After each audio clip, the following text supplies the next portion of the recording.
So hello everyone, I welcome you all to UIS. एक बहुत important issue जो चल रहा है हमारे पहाड़ों में, जोशीमठ का।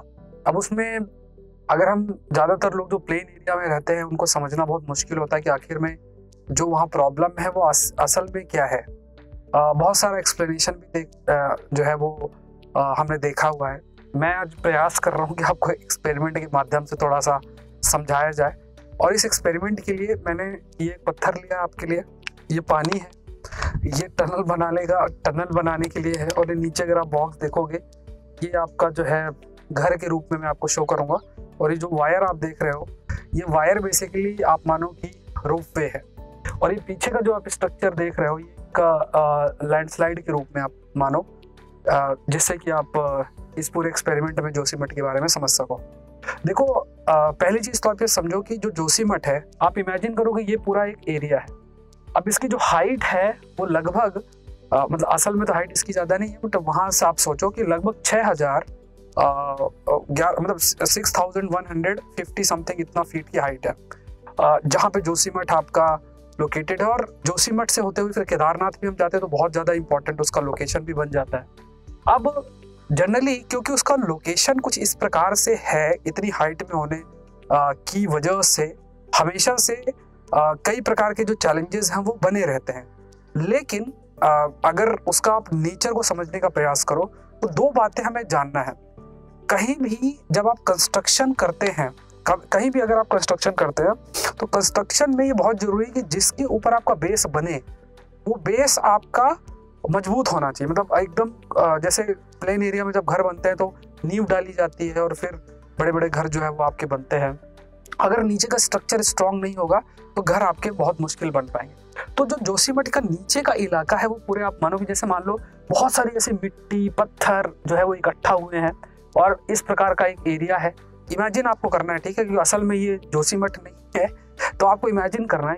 सपोज करो आके मिट्टी पत्थर, जिसे हम कहते हैं कि एंशियंट जो लैंडस्लाइड है, बहुत समय पहले, जो हजारों साल मान लो उससे पहले हुई थी, और जो एंशियंट लैंडस्लाइड हुई उसमें काफ़ी सारे मिट्टी मलबा जो है वो आके इकट्ठा हो गया। अब उस मिट्टी मलबे के ऊपर हमने कंटिन्यूस बेसिस में कंस्ट्रक्शन शुरू कर दिया।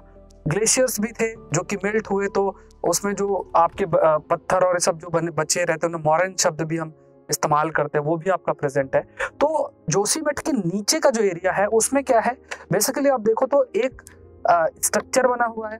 मतलब ये एक लैंडस्लाइड एंड ऑल जो हुई तो मिट्टी है पत्थर है, एक रॉक प्रेजेंट है। सपोज करो ये आपकी रॉक है, ठीक है। तो इस रॉक को जो हम कह सकते हैं ये जिनेसिक रॉक है, we call this as a gneissic rock. तो आपके पास लैंडस्लाइड है, लैंडस्लाइड से मिट्टी है, मिट्टी के बीच में कुछ पत्थर है, पत्थर के बीच में कुछ जिनेसिक रॉक्स हैं।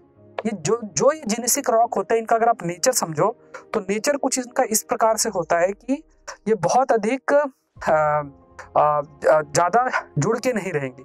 इट मीन्स जैसे एक रॉकी स्ट्रक्चर होगा तो बहुत स्ट्रांग होगा, ये अलग अलग फ्रेगमेंटेड में भी रॉक्स आपकी प्रेजेंट होगी। अब आपके पास जिनेसिस रॉक है, आपके पास मिट्टी है, आपके पास पत्थर है, और ऊपर से पानी आ रहा है।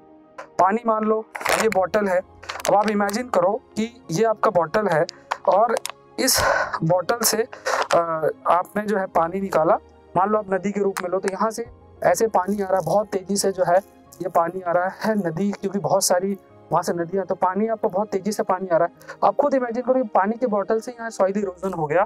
तो अगर कंटिन्यूस बेसिस से पानी आएगा तो पानी अपने साथ बहुत सारी मिट्टी पत्थर नीचे लेते हुए ऐसे जो है जाता रहेगा। इस प्रकार से जो मिट्टी पत्थर है वो अपने साथ ही लेता चला जाएगा, जिसे हम सॉइल इरोजन कहेंगे। अब हमने क्या गलती की, हमने इस स्ट्रक्चर के अंदर, जहाँ पे जो कि बहुत स्टेबल नहीं है, उस पर कंटिन्यूस बेसिस पर कंस्ट्रक्शन करते गए। कंस्ट्रक्शन कैसे, लगभग 17, 18, 20 हजार जो पॉपुलेशन है वहाँ पे बहुत कंस्ट्रक्शन हुआ। उनके लिए जो भी घर और ये सब बनाया जा रहा है वो स्ट्रक्चर में कंस्ट्रक्शन हुआ। इसके अलावा आप जैसे मान लो कि ये आपका एक घर है, अब इस घर को पत्थर के ऊपर रख दो, पत्थर के नीचे मिट्टी है, उधर से पानी आ रहा है, और इस तरीके से ये आपका घर है, कब तक स्टेबल रहेगा। अगर मान लो पानी जो बह रहा है यहाँ से मिट्टी निकाल गया तो घर जो है नीचे की तरफ जाएगा और ये टूट जाएगा, मतलब दरारें पड़ जाएंगी, कभी भी बैलेंस नहीं होगा। तो यहाँ पे क्या है कि हैवी कंस्ट्रक्शन जो है वो एक बहुत बड़ा फैक्टर था जिस वजह से आपके जितने भी ये घर बने हुए जो लगभग 15-20% जो है जिनमें दरारें आई, वो एक हैवी कंस्ट्रक्शन है, क्योंकि उसके लोड को उठाने के लिए जो स्टेबिलिटी की जरूरत है वो आपका अवेलेबल नहीं। इसके अलावा दूसरा जो एरिया आप समझो कि हमने भी ये जो जोशीमठ उसके अराउंड बहुत सारे कंस्ट्रक्शन किए। कैसे कंस्ट्रक्शन किए? पहला हमने जो है रोपवे बनाया, ओली वाला रोपवे बन रहा है। ऊपर हमने थोड़ा ऊपर जाओ तो ऊपर हमने जो है उसमें बना दिया, आप मानो कि तपोवन जो एनटीपीसी का प्रोजेक्ट है, तो वहां से बहुत अधिक जब डिजास्टर होगा पानी बह के आ रहा है, वो भी बहुत तेजी से अगर पानी आ रहा है तो पानी भी नीचे से होता हुआ जा रहा है, और नीचे से ऊपर साफ पानी, नीचे एकदम खूब सारा मिट्टी लेके जा रहा है। इतनी सॉइल इरोजन बहुत अधिक आपका हो रहा है, तो ये हो रहा है। उसके अलावा चार धाम प्रोजेक्ट है, उसमें जो रोड चौड़ी हो रही है उस पर हमने बहुत कंस्ट्रक्शन किया। और नीचे से जो है अब आप मानो ये रहा, अंदर से जो है हम ये टनल चला दिए। तो टनल जब चला दिए तो क्या होगा, जैसे मान लो कि सपोज करो टनल बना दिए, नीचे से अगर आपकी टनल बन रही है और कोई भी वाटर बॉडी है नीचे, वाटर बॉडी है मान लो पत्थर, ये पत्थर है, इसके पीछे पानी है और आपने यहाँ से टनल बनाया।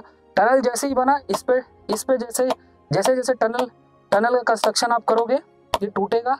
टूटने के बाद होगा क्या, इसके पीछे जो पानी, जो एक्यूफर्स में पानी है, वो पानी कहीं से बह के आपका निकलने लग जाएगा। तो कुछ इस प्रकार की जो डेवलपमेंट हो रहा है, मतलब जमीन के नीचे, जमीन के ऊपर कंस्ट्रक्शन, जमीन के आसपास, आसमान में, हर जगह जो है कंस्ट्रक्शन ही कंस्ट्रक्शन।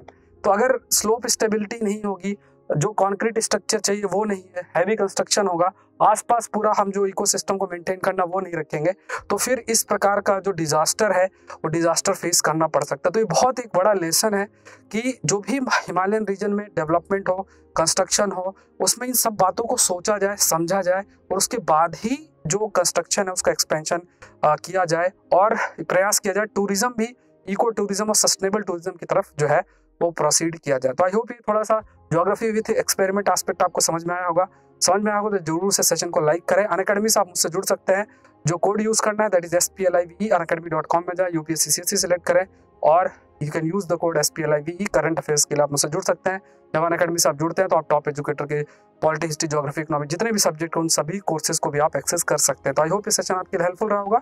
UIS चैनल को जरूर से सब्सक्राइब करें। Thank you everyone, thank you.